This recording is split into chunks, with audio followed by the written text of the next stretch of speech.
अच्छा जी, अब next topic जो हम स्टार्ट करेंगे वो है हेनॉच शॉनलेन परप्यूरा। इसमें जो केस बताया गया है, इसमें 7 ईयर ओल्ड बॉय है जिसको एब्डोमिनल पेन, रैश जो कि मेनली उसकी बैक पर, लेग्स और बटक्स पर, यानी लेग्स की बैक पर और बटक्स पर है रैश, ठीक है। एब्डोमिनल पेन है। जब फिज़िकल एग्जामिनेशन की गई तो उसको जनरलाइज्ड एब्डोमिनल टेंडरनेस भी थी। इसके अलावा दोनों एंकल्स और नीज़ पर जो है टेंडर स्वेलिंग थी। रैश जो है वो उसको जब प्रेस कर रहे हैं तो ब्लैंच नहीं कर रही, यानी ब्लैंचिंग जिसको कहते हैं, जब हम रैश को प्रेस करें तो वो वाइट हो जाए, लेकिन इस तरह वाइट नहीं हो रही, वो पिंक या रेड ही रह रही है, नॉन ब्लैंचेबल है, ठीक है। और उसका कंप्लीट ब्लड काउंट करवाया गया, यूरिन एनालिसिस सब कुछ नॉर्मल आया, prothrombin time, partial thromboplastin time, platelet count, हर चीज़ नॉर्मल है। सिर्फ उसको रैश हो गई है और एब्डोमिनल पेन है। ब्लड यूरिया क्रेटिनिन भी नॉर्मल है। यूरिन एनालिसिस पे हमें सिर्फ हेमेचूरिया और प्रोटीन यूरिया मिल रहा है, ठीक है। यानी उसको एब्डोमिनल पेन है, रैश हो गई है और उसका हेमेचूरिया प्रोटीन यूरिया मिल रहा है, तो कोई ना कोई किडनी से रिलेटेड इशू है। तो एक्चुअली ये एक वास्कुलाइटिस वजह है जो कि किडनी को अफेक्ट करती है, और इसमें पेशेंट को आर्थराइटिस, एब्डोमिनल पेन और परप्यूरिक रैश होता है।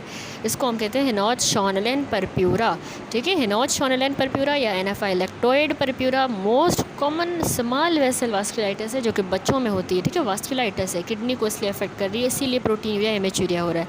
तो इसमें होता है क्या, इसमें परप्यूरिक रैश हो जाती है, ठीक है। परप्यूरिक रैश होती है। दूसरा आर्थराइटिस, तीसरा एब्डोमिनल पेन। 3 चीज़ें याद रखें, 3 A's, purpuric rash, arthritis, abdominal pain, ये हो रहा है। तीनों एक इसमें हो रहे हैं हेनॉच शॉनलेन परप्यूरा में। याद रखिएगा 50% जो पेशेंट होते हैं हेनॉच शॉनलेन परप्यूरा के, उनको रीनल मैनिफेस्टेशन होती हैं, आधे 50% को, इसीलिए हम इसको इस नेफ्रो वाले चैप्टर में पढ़ रहे हैं, ठीक है। यानी उनको asymptomatic protein urea, asymptomatic microscopic haematuria या सीवियर प्रोग्रेसिव ग्लोमेरुलोनेफ्राइटिस होगी। अब इसकी पैथोजेनेसिस किस तरह है, इसमें बहुत ज़्यादा डिपोजिशन हो जाती है पॉलीमेरिक इम्यूनोग्लोबुलिन ए की इन द ग्लोमेरुलाई, ठीक है। IgA ग्लोमेरुलाई में डिपॉजिट हो जाता है, और ये जो ग्लोमेरुलर फाइंडिंग है ये IgA नेफ्रोपैथी से इनडिस्टिंग्विशेबल होती है, हम डिफरेंस नहीं कर पाते, ठीक है, क्योंकि इसमें भी IgA ही ग्लोमेरुलाई में डिपॉजिट हो रहा है। मोस्ट कॉमन और जिसमें अर्लीस्ट सिम्टम होता है ना, वो होता है पाल्पेबल परप्यूरा, यानी इसमें जो परप्यूरा बन रहे हैं वो पाल्पेबल हैं। और ये बने क्यों हैं, एक्चुअली जो एरिथ्रोसाइट्स है ना, रेड ब्लड सेल्स, वो उस ब्लड वेसल्स में से बाहर निकल आए हैं, एक्स्ट्रा विजेट कर गए, टिश्यू के अंदर आ गए हैं, ठीक है। उस टिश्यू में जो वेन्यूल्स को सराउंड कर रहा है, उस टिश्यू में बाहर आ गए। अब antigen from the group A hemolytic streptococci and other bacteria, viruses, drugs, food, insect bites, इन सब के अगेंस्ट जो एंटीजन है, यही इसमें जो है प्री डिस्पोजिंग फैक्टर होता है फॉर द हेनॉच शॉनलेन परप्यूरा। ये एंटीजन होता है, उसके अगेंस्ट IgA बनती हैं और डिपॉजिट हो जाती हैं। अब देखेंगे क्लिनिकल फाइंडिंग। देखिए इसमें मैंने कहा रैश हो रहा है, 3 चीज़ें याद रखेंगे, आसान हो जाएगा। Rash, arthritis, abdominal pen. तो रैश जो हो रहा है ना, स्किन रैश, अर्टिकेरियल किस्म का, जिस तरह अर्टिकेरिया एलर्जी हो जाती है, उसी तरह का इनिशियली होगा, फिर बाद में ये प्रोग्रेस करेगा, यानी मैक्यूलोपेप्यूल्स बनेंगे जो कॉलिसिस करके सिमेट्रिकल बड़े बड़े पाल्पेबल नॉन ब्लैंचिंग परप्यूरा बना देंगे, ठीक है। कॉलिसिस करके बड़े होकर पाल्पेबल परप्यूरा, और ये डिस्ट्रीब्यूट होगा लेग्स, बटक्स, एल्बो पे। अब ये जो न्यू लेशंस बनी है ये कंटिन्यू करेंगे टू अपीयर 2 to 4 वीक्स तक, ठीक है। स्किन रैश जो है पूरी फिर बॉडी को आखिर में इन्वॉल्व कर जाएगा, एक्सटेंड करेगा। कुछ लोगों में तकरीबन 2/3 ऑफ द पेशेंट्स में माइग्रेटरी पोलीआर्थराइटिस या पोलीआर्थराइटिस होगा, जो एंकल्स और नीज़ में होगा, ठीक है, उसको पेन होगा, माइग्रेटरी पोलीआर्थराइल्जिया या पोलीआर्थराइटिस। इसके अलावा एब्डोमिनल पेन हमने कहा, तो 50% पेशेंट को इंटरमिटेंट शार्प एब्डोमिनल पेन होगा, जो कि हेमरेज और इडीमा की वजह से हो रहा है, ठीक है। स्मॉल इंटेस्टाइन में एक्चुअली इसमें हेमरेज हो जाती है, इडीमा होती है, तो उसकी वजह से एब्डोमिनल पेन होता है, और इंट्यूससेप्शन भी डेवलप कर सकता है। तकरीबन 50% वो लोग जिनको रीनल इन्वॉल्वमेंट हुई है after 2 to 3 weeks of the illness, nephritic और लेस कॉमनली नेफ्राइटिक सिंड्रोम, तो उनको मतलब 2 से 3 हफ्तों के बाद रीनल मैनिफेस्टेशन होती हैं इस हेनॉच शॉनलेन परप्यूरा में।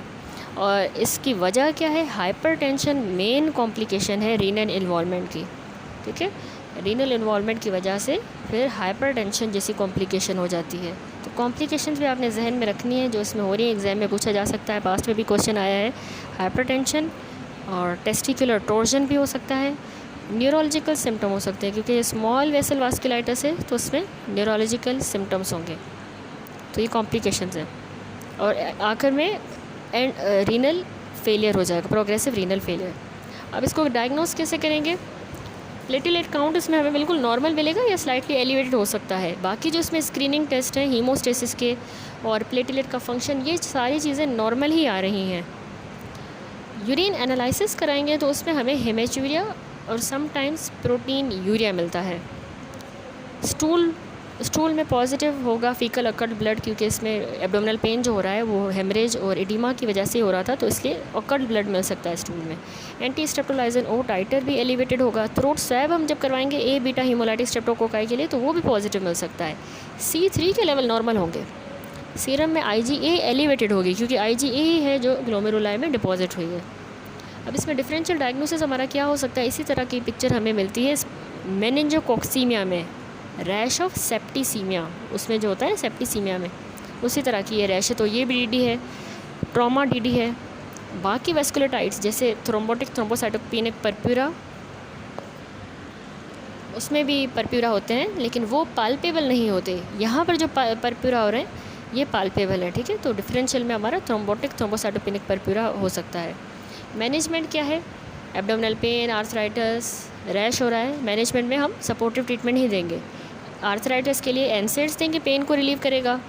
और उसको क्योंकि अगर स्टीरॉइड्स हम देंगे, कॉर्टिकोस्टेरॉइड, जब इसको बहुत ज़्यादा सीवियर GIT मैनिफेस्टेशन हो, पेन वगैरह हो, या ऑर्काइटिस डेवलप हो, टेस्टिकुलर इन्फ्लामेशन, या सीवियर रीनल इन्वॉल्वमेंट है, तो हम स्टीरॉइड्स देंगे। पेनिसिलिन जो एंटीबायोटिक है, ये हमारा ग्रुप A बीटा हीमोलाइटिक स्ट्रेप्टोकोका अगर पॉजिटिव आता है या ASO टाइटर एलिवेटेड है जो इन्वेस्टिगेशन में हमें मिल रहा है, तो हम पेनिसिलिन देंगे।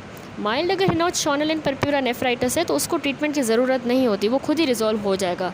किडगो रिकमेंड करता है ACE इनहिबिटर, ठीक है, किडगो गाइडलाइंस के अकॉर्डिंग ACE इनहिबिटर या एंजियोटेंसिन रिसेप्टर ब्लॉकर्स हम देंगे। प्रोटीन यूरिया अगर परसिस्टेंट है हेनॉच शॉनलिन में तो हम ACE इनहिबिटर देंगे, ठीक है। पेनिसिलिन एंटीबायोटिक, अच्छा, तो हम पेनिसिलिन दे रहे हैं, ACE इनहिबिटर ARB दे रहे हैं परसिस्टेंट प्रोटीन यूरिया के लिए, और स्टीरॉइड्स दे रहे थे अगर GI मैनिफेस्टेशन ज़्यादा है, ऑर्काइटिस है, रीनल इन्वॉल्वमेंट सीवियर है, और NSAIDs दे रहे थे। लास्ट में अगर मॉडरेट टू सीवियर है, मॉडरेट टू सीवियर अगर हेनॉच शॉनलिन परप्यूरा है तो नेफ्राइटिस है, तो उसमें फिर अब हमें हाई डोज पे स्टीरॉइड्स देने होंगे, साइक्लोफॉस्फामाइड, एजाथायोप्रीन और रिटुक्सिमाब। प्लाज्मा फेरेसिस के भी पोटेंशियल बेनिफिट है, उसमें हाई रिस्क होता है of progression to chronic kidney disease, ठीक है। लास्ट में प्रोग्नोसिस है इसकी, हिनॉच शॉनलिन परप्यूरा नेफ्राइटिस की प्रोग्नोसिस जो है for most of the patient excellent होती है, लेकिन ऑल दो सिम्टम्स फ्रीक्वेंटली यानी 25 to 50% जो है वो over a period of several months दोबारा हो जाते हैं, रिकर करते हैं, ठीक है। वैसे एक्सीलेंट प्रोग्नोसिस है, लेकिन फिर भी 25 to 50% में रिकर करते हैं कुछ महीनों बाद।